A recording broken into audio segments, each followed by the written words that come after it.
The clustering of these injuries was far too striking to be coincidental, and it seemed to us that the Israeli soldiers were playing a game of target practice. They're going to these food distribution sites to get food for their starving families, and they were being shot by Israeli soldiers and by quadcopters. And the stories I got from them, from their families, and indeed from Irish Gazan healthcare workers whom I worked with, who themselves are starving. They were going out sometimes between operations to the food distribution sites to get food. So they described these scenes to me with Gazan, with Israeli soldiers shooting these teenagers.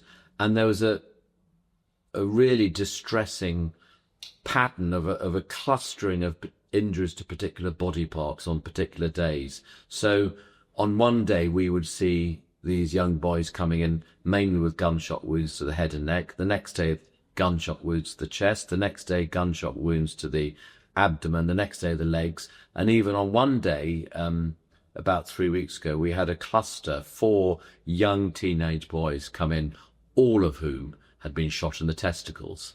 So the clustering of these injuries was far too striking to be coincidental, and it seemed to us that the Israeli soldiers were playing a game of target practice. Today we're going to go for the head, tomorrow for the chest, tomorrow for the day after that for the testicles. Just awful, just awful.